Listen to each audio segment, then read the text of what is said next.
Bonjour à tous, j'espère que vous allez bien. Petite vidéo, je vais revenir sur les résultats de Rubis. Ouais, en marchant, je vais les faire en marchant. Parce que de toute façon, les résultats de Rubis, c'est toujours pareil. Ils sont bons, mais le marché n'en veut pas et ça vend derrière. Pour preuve, l'année dernière, à la même époque, on a eu des très bons résultats. Et le cours de bourse est monté de 10% derrière. Cool. Malheureusement, c'est que derrière, on a perdu quasiment 20%. Voilà. Donc... je sais pas quoi vous dire. On a vu que là dernièrement, Portzampark Park a mis Rubis parmi de ses high five, donc c'est là les plus intéressant jusqu'à la fin d'année. Mais personne n'en a voulu, hein. On avait perdu 4% lundi. Quand Portzampark Park a annoncé ça, on est monté de 0,80%, vous vous rendez compte? Je rajoute après coup que Portzampark Park visait 39,90 € niveau de, ou 36 € niveau de son cours de bourse, hein. Plus 0,85. Et là en fait, donc les résultats sont tombés, donc je vous les donne comme rapidement, hein. Donc on est sur une hausse du chiffre d'affaires de 1%. C'est mieux que Total Energy quand même, mais bon voilà, 1%. Compte de résultats, pareil, 1% de hausse. Donc bon, ce qui est intéressant, c'est de se dire que le dividende va toujours être là l'année prochaine, hein, que le dividende peut-être va encore un peu augmenter, hein, donc ça c'est plutôt intéressant.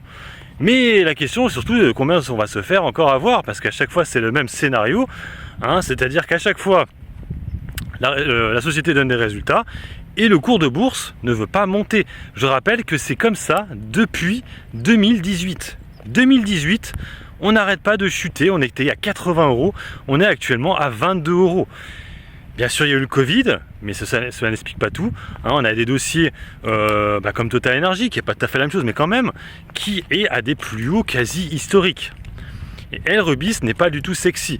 Pourtant, c'est ça qui est assez étonnant sur Rubis, c'est qu'ils ont deux actifs en rapport avec les énergies renouvelables. Ils ont pris des positions sur Hydrogène de France, qui pour l'instant est un achat qui sert un peu à rien.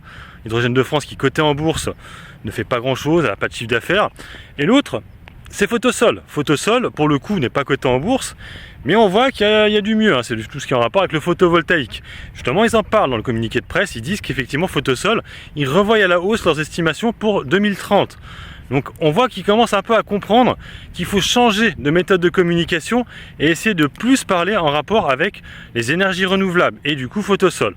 Donc est-ce que du coup les dirigeants vont venir dans les émissions de bourse, d'économique, pour parler de leur société, pour expliquer un peu mieux aux investisseurs qu'est-ce que est leur société?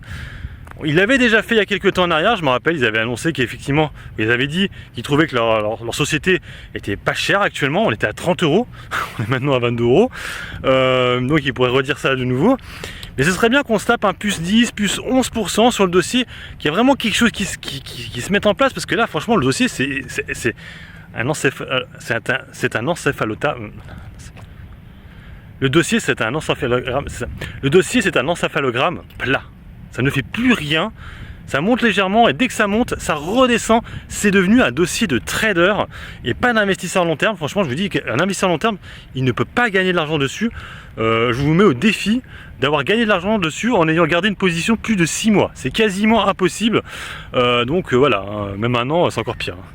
Donc, on va voir comment va réagir le marché demain. Bon, on le sait, ça va monter, c'est sûr. Mais de combien, hein? Est-ce que ça va monter de 10-15% dans les prochains jours et ça va rechuter derrière, comme ça l'a quasiment tout le temps fait depuis au moins ces 3 ou 4 dernières années? Ou est-ce qu'enfin, on est sur un début de recovery grâce à Photosol, qui serait l'avenir un peu de la société, et peut-être après Hydrogène de France, même si pour l'instant, actuellement, ce n'est pas le cas. Voilà, donc on va voir maintenant comment va être le futur de Rubis. C'est vrai que moi j'ai dit que c'était ma position 2024. Après, le problème de Rubis, c'est que je dis ça parce qu'il y a le dividende, c'est tout. Je sais très bien que les kékés vont acheter ça, qu'on va arriver en mois d'avril pour avoir le dividende, et dès qu'ils l'auront eu, ils se seront barrés. Hein, donc on sera remonté entre temps, je pense qu'on sera remonté peut-être vers les 30 €, je pense en 2024. Mais voilà, c'est tout. Hein, c'est pour ça que je jouais ça. Sinon, je vois pas trop sur quoi ça va monter, à part effectivement Photosol et peut-être Hydrogène de France plus tard si ça repart. Voilà ce que je peux vous dire sur ces résultats qui sont comme d'habitude pas décevants, qui sont plutôt pas mal, même si c'est pas non plus extraordinaire, mais c'est pas ça qui va faire que ça montera. On a vu les derniers résultats à chaque fois étaient bons et ça chutait derrière. Sur ce, moi je vous laisse. N'hésitez pas à mettre un commentaire sous la vidéo, un petit pouce bleu, c'est motivant, et vous abonnez à la chaîne si vous aimez le contenu. Allez, ciao ciao.